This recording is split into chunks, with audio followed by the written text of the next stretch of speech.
విశాఖలో యారాడ కొండ చర్యలు విరిగిపడ్డాయి. ముంతా తుఫాన్ ప్రభావంతో నిన్నటి నుంచి కురుస్తున్న వర్షానికి కొండ అంచులు పూర్తిగా నానిపోవడంతో మట్టి రాళ్లు జారిపడ్డాయి. దానికి సంబంధించిన బ్రేకింగ్ చూస్తున్నాం. కొండ చర్యలు జారిపడటాన్ని గమనించి రోడ్డుపై వాహనాలు నిలిపివేయడంతో ప్రమాదం తప్పింది. రోడ్డుపై రాళ్లు మట్టి పడటంతో కాసేపు వాహనాలన్నీ నిలిచిపోయాయి.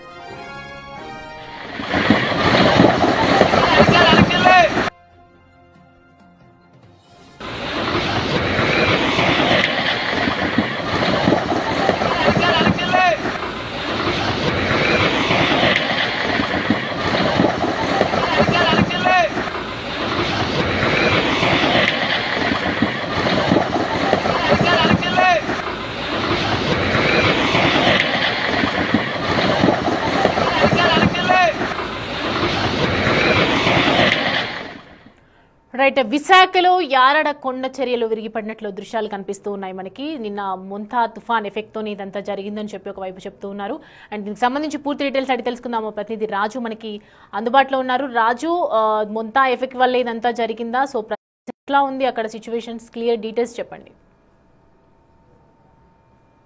2 రోజుల నుంచి ఎడతెరిపి లేకుండా కురుస్తున్నటువంటి భారీ వర్షాలకు యారాడ బీచ్ సమీపంలో కొండ చర్యలు విరిగిపడినటువంటి పరిస్థితి ఉంది. ముఖ్యంగా ఇక్కడ మొత్తం అంతా కూడా నేవల్ బేస్కి సంబంధించినటువంటి వాళ్ళు ఉంటారు.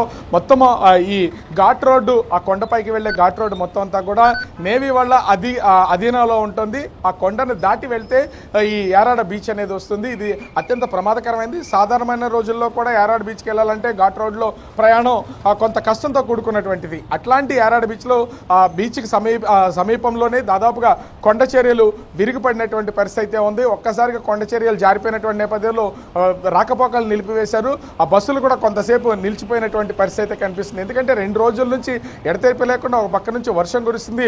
భారీగా జోరుగా గాలి వీస్తున్నటువంటి నేపథ్యంలో ఆ నానిపోయినటువంటి మట్టి పిల్లలు ఒక్కసారిగా విరిగిపడుతున్నాయి. రాళ్లు రోడ్డు మీదకి వచ్చినటువంటి నేపథ్యంలో రాకపోకలన్నింటినీ కూడా నిలిపివేసి సహాయ చర్యలు అంటే మొత్తం అంతా దాన్ని క్లియర్ చేసే పనిలో అధికార యంత్రాంగం ఉంది. దీనికి నేవీ అధికారులు కూడా తోడై మొత్తం అంతా కూడా క్లియర్ చేస్తున్నటువంటి పరిస్థితి. మరోపక్క శీలానగర్కి సంబంధించి చూస్తే గాజువాక సమీపంలోని శీలానగర్లో మొత్తం 11 kV వైర్లు ఒక్కసారిగా తెగుబడిపోయి విద్యుత్ అంతరాయం ఏర్పడింది. వర్షాన్ని సైతం లెక్క చేయకుండా మొత్తం ఆ 11 kV వైర్స్ని విద్యుత్ శాఖకు సంబంధించినటువంటి సిబ్బంది త్వరితగతిన బాగు చేస్తున్నటువంటి పరిస్థితి ఉంది. ఇక మార్కాపురం సంబంధించి అంటే గాజువాక ప్రాంతంలోనే మార్కాపురానికి సంబంధించి ఏకేసీ కాలనీలో భారీగా వరద నీరు చేరినటువంటి కాలనీలన్నింటినీ కూడా ఎమ్మెల్యే గణబాబు మొత్తం పరిశీలిస్తున్నటువంటిది అయితే ఉంది. అధికార యంత్రాంగంతో జేసీబీల సాయంతో వాటన్నింటినీ కూడా అక్కడి నుంచి నీటిని కిందికి పారేలాగా ఏర్పాట్లు చేస్తున్నారు. ఇక పరదేశీ పాలనలో అయితే విశాఖకి పరదేశీ పాలనకి సంబంధించి పూర్తిగా ఆ రాకపోకలు అనేది తెగిపోయినటువంటి పరిస్థితి ఉంది. ఇది పెందుర్తి నియోజకవర్గంలోకి వస్తుంది. మొత్తం ఒక నదిలాగా వాటర్ అంతా కూడా ప్రవహిస్తున్నటువంటి పరిస్థితి ఉంది. ఒక్కసారిగా ఎగువ ప్రాంతంలో కురిసినటువంటి వర్షపు నీరంతా కూడా ప్రవహిస్తూ వస్తున్నటువంటి నేపథ్యంలో పరదేశీ పాలెంలో కూడా మొత్తం ఎక్కడికక్కడ వాటర్ వేగంగా అంటే ఫ్లో ఎక్కువగా ఉన్నటువంటి నేపథ్యంలో రాకపోకలు నిలిపివేసి పోలీసులు బోర్డులను అయితే పెట్టినటువంటి పరిస్థితి ఉంది. ఇక అన్నిటికంటే ముఖ్యంగా చూస్తే ఎడతెరిపి లేకుండా కురుస్తున్నటువంటి వర్షాలకి అటు కొండల గుట్టల్లో నుంచి పాములు అనేవి బయటకు వస్తున్నటువంటి పరిస్థితి ఉంది.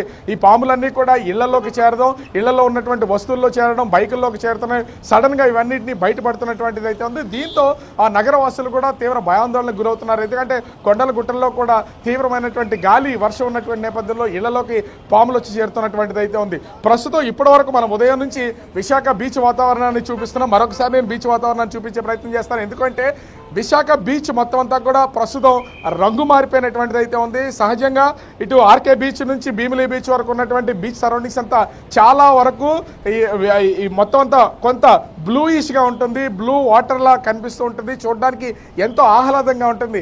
కానీ ఇప్పుడు మొత్తం దాదాపుగా కనుచూపు మేరలో కనిపిస్తున్నది మొత్తం అంతా కూడా ఆ నీరు ఆ రంగు మారిపోయినటువంటి పరిస్థితి ఉంది. దీని ప్రభావం కూడా ఖచ్చితంగా తుఫానుకు సంబంధించింది అనేది ఇక్కడ ఉన్నటువంటి వాళ్ళు చెప్తున్నటువంటిది అయితే. ఎందుకంటే తుఫాను వల్ల సముద్రం లోపల అలజడి ఎక్కువగా ఉంటే ఈ రకంగా ఆ వాటర్ రంగు మారే అవకాశం ఉందనేది నిపుణులు చెప్తున్నటువంటి మాట. ముఖ్యంగా చూస్తే సముద్రంలో అలజడి ఎక్కువగా ఉంది, అలల తీవ్రత ఎక్కువగా ఉంది, గాలి వాటం ఎక్కువగా ఉంది.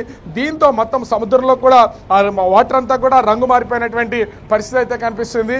మరోపక్క ఇప్పటికే ఓడరేవులకు సంబంధించి ప్రమాద హెచ్చరికలు జారీ చేసినటువంటి నేపథ్యంలో విశాఖ ఓడరేవు కూడా కొన్ని జాగ్రత్తలు తీసుకుంటూ మొత్తం ఎక్కడికక్కడ ఈ వాటర్కి సంబంధించి వాళ్ళు హైట్లో ఉన్నటువంటి వాటిని అన్నింటినీ తగ్గిస్తున్నటువంటి అంటే మిషనరీని తగ్గిస్తున్నటువంటి పరిస్థితి అయితే కనిపిస్తుంది.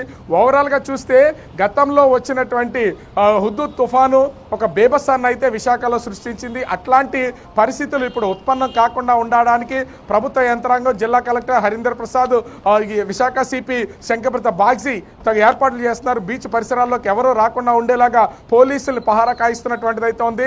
నిత్యం మనం చూస్తూ ఉంటాం బీచ్లో అనేక మంది, ఎప్పుడు రద్దీగా ఉంటుంది, సమయంతో పని లేదు. కానీ ఇప్పుడు మనం బీచ్ వాతావరణంలో చూస్తే కనుక వాళ్ళందరూ విశాఖ నగరానికి సంబంధించినటువంటి పోలీసులు, వీళ్లతో పాటు గజేతగాళ్లు కూడా కొంతమంది ఉన్నటువంటి పరిస్థితి అయితే కనిపిస్తుంది. తుఫాను తీవ్రత మరికొద్ది గంటల్లో తీవ్ర తుఫానుగా ఇప్పటికే తీవ్ర తుఫానుగా కొనసాగుతున్నటువంటి నేపథ్యంలో ఈ తుఫాను తీరం దాటడానికి మరికొద్ది గంటలే ఉన్నాయి. ఇప్పటికే గాలి తీవ్రత పెరుగుతూ వస్తుంది, సముద్రం కలర్ మారుతూ వస్తున్నటువంటి పరిస్థితి అయితే ఉంది. దీంతో కొన్ని జాగ్రత్తలు తీసుకుంటున్నటువంటిది అయితే కనిపిస్తుంది. ఓవరాల్ గా చూస్తే విశాఖ నగరంలో కొండ చర్యలు ఎగిరిపడుతున్నాయి, కొన్ని కాలనీలు ముంపుకు గురవుతున్నటువంటి పరిస్థితి అయితే ఉంది. చాలా వరకు చెట్లు ఎక్కడికక్కడ కూలిపోయినటువంటి పరిస్థితి అయితే ఉంది. చెట్ల రూపంలో ఆస్తులు అంటే కార్లు కానీ ఇతర వస్తువులు కానీ ధ్వంసం అవుతున్నటువంటి పరిస్థితి అయితే కనిపిస్తుంది. ఓవరాల్ గా చూస్తే తుఫాను తీరం దాటేది కాకినాడ సమీపంలో అయినా కూడా దాని ప్రభావం మాత్రం విశాఖ నగరం మీద ఎక్కువగా కనిపిస్తున్నటువంటి పరిస్థితి అయితే కనిపిస్తూ ఉంది. రాజు, అంటే యారాడ కొండ చర్యలు అంటే ఎక్కువ రాకపోకలకి చాలా బిజీగా ఉండే రోడ్డు కదా, సో ప్రజెంట్ దానికి సంబంధించి ఇంకా వేరే వైపు దారి మళ్లించడం కానీ ఏదైనా చేస్తున్నారు. అలాగే గతంలో చూసుకున్నటువంటి తుఫాన్తో పోలిస్తే ఈసారి ఎక్కువగా యాక్షన్స్ ఎక్కువ కనిపిస్తూ ఉన్నాయి. కొండ చర్యలు వెంటనే జారిపోవటము, అలాగే మనం ఇప్పుడు చూసినట్టు మీరు చెప్పినట్టుగా బీచ్కి సంబంధించి కూడా కలర్ చేంజ్ అవ్వటము, ఇంకా ఏదైనా జరిగే అవకాశాలు కూడా ఉంటాయి కదా. పలు చోట్ల కూడా కొండలున్న చోట అలాంటి చోట్ల ఏదైనా అప్రమత్తంగా ఉండటం అనేది జరుగుతుందా? ప్రస్తుతం అక్కడ ఉన్నటువంటి చుట్టుపక్కల ప్రాంతాల పరిస్థితి, ప్రజల పరిస్థితి ఏంటి? ముఖ్యంగా చూస్తే ఇది గాజువాక నియోజకవర్గం, అదేవిధంగా విశాఖ పశ్చిమ నియోజకవర్గం, పెందుర్తి నియోజకవర్గాల పరిధిలో ఈ కొండ చర్యలు ఇరుగుపడేవి ఎక్కువగా కనిపిస్తూ ఉంటాయి. ముఖ్యంగా చూస్తే యారాడ ప్రాంతం అనేది నేవీ అధికారుల అధీనంలో ఉంటుంది కాబట్టి దీనికి రాకపోకలు అనేవి యారాడ గ్రామం లోపల ఉంది కాబట్టి ఆ గ్రామానికి వెళ్ళడానికి బస్సులు కానీ వాళ్ళ వెహికల్స్ కానీ వెళ్తూ ఉంటాయి. కానీ దాన్ని మొత్తం పర్యవేక్షణ అంతా కూడా ఇండియన్ నేవీ వాళ్ళే చూస్తారు. ఈ కొండ చర్యలు విరిగినటువంటి వెంటనే సహాయ చర్యలు చేపట్టడం, వాటిని అన్నింటినీ క్లియర్ చేశారు. అయితే ఒక 2 గంటల పాటు తాత్కాలికంగా రాకపోకలు అనేది నిలుపుదల చేసినటువంటి పరిస్థితి అయితే ఉంది. వెంటనే వాటిని పునరుద్ధరించారు. ఇప్పుడు అంటే గతంతో ఇప్పటికీ పోల్చి చూస్తే టెక్నాలజీ పెరగడం, అన్నీ కూడా అడ్వాన్స్డ్గా ఉన్నటువంటి నేపథ్యంలో ఒక ప్రమాదం జరిగినా లేదా అక్కడ ఇబ్బందికర వాతావరణం ఉన్నా వాటిని క్లియర్ చేయడానికి యంత్రాంగాన్ని ఇప్పటికే సిద్ధం చేసినటువంటి పరిస్థితి అయితే ఉంది. ఎందుకంటే 3 రోజుల నుంచి కూడా కాకినాడ దగ్గర తీరం దాటుతుందా, మచిలీపట్నం వైపు వెళ్తుందా, విశాఖపట్నం కళింగపట్నం వైపు వస్తుందా, ఈ సందిగ్ధత అయితే ఉంది.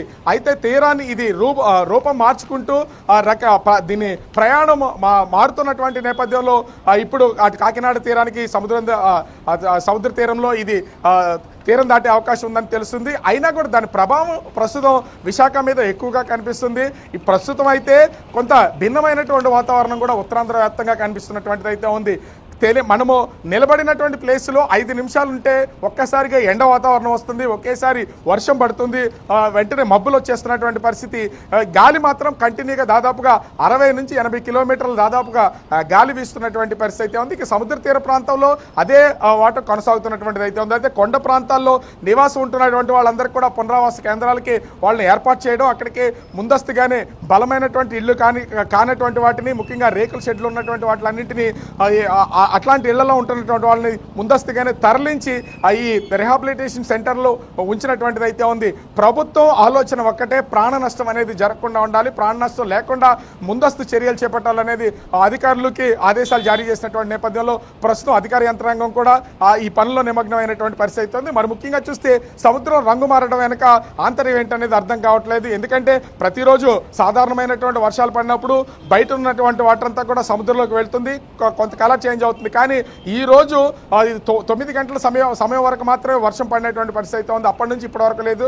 నిన్న కూడా వర్షాలు కురిసిన ఏ రకమైనటువంటి కలర్ చేంజ్ కాలేదు సముద్రం. కానీ ఇప్పుడు వాతావరణం అంతా దాదాపు కనుచూపు మేరలో ఒక నాటికల్ మైల్ దూరం వరకు, అంటే 1 కిలోమీటర్న్నర వరకు కూడా సముద్రం అంతా కూడా చూస్తూ ఉంటే కలర్ చేంజ్ అయినటువంటి పరిస్థితి అయితే ఉంది. అయితే సముద్రం లోపల అలజడి ఉంటేనే ఈ రకమైనటువంటి వాతావరణం వస్తుందని నిపుణులు చెప్తున్నటువంటి పరిస్థితి అయితే ఉంది. అయితే తీరం దాటే వరకు ఇదే వాతావరణం కొనసాగుతుందా, సముద్ర కలర్ ఇదే విధంగా ఉంటుందా లేదా మార్పు చెందుతా అనేది మాత్రం వేచి చూడాల్సినటువంటి పరిస్థితి అయితే ఉంది. కానీ మొంతా తుఫాను ప్రభావం మాత్రం అటు కోనసీమ నుంచి ఇటు శ్రీకాకుళం వరకు దాని తీవ్రత ఉండే అవకాశం అయితే ఉంది.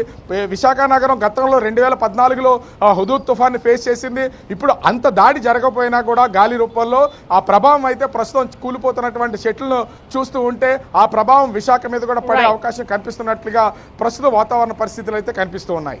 Right Raju, thanks for the updates.